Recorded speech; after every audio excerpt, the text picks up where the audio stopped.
최근 더불어민주당은 현역 하위 20% 명단 등을 두고 평가 공정성의 문제를 제기하는 목소리가 커지면서 지도부 내에서조차 공천 갈등이 드러나고 있습니다.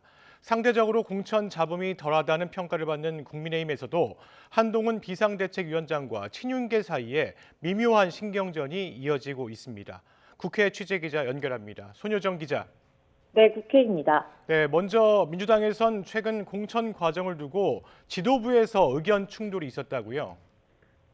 네, 비명계 현역 의원을 뺀 정체불명의 여론조사와 현역 하위 평가 의원 결과 통보 이후 반발이 잇따르는 가운데 공천 갈등은 민주당 지도부로도 옮겨붙었습니다.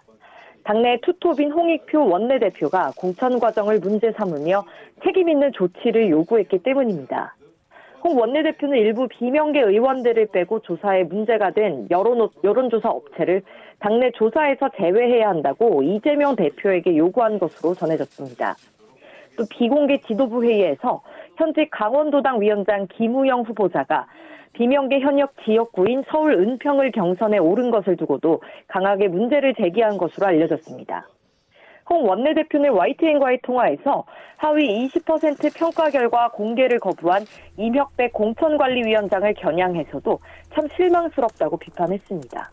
임 위원장에게 공천관리의 섬세함이나 배려가 전혀 없다며 대단한 권력을 쥔 것처럼 하는 게 이해할 수 없다고 지적했습니다.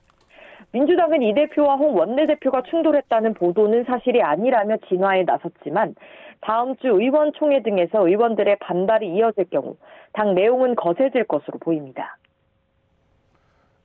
네, 민주당보다는 공천 잡음이 덜하다, 그리고 속도를 내고 있다, 이런 평가를 받고 있는 국민의힘 상황도 짚어주시죠.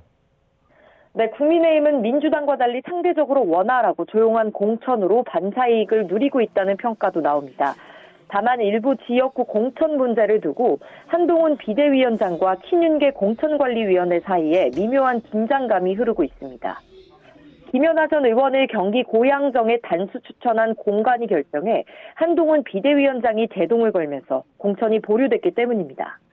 한 위원장은 김 전 의원의 정치자금법 위반 혐의 의혹이 명확하게 소명되지 않았다면서 재검토를 요청했는데 당내에선 이를 주도한 친윤 핵심에 대한 견제가 아니냐는 해석도 나왔습니다.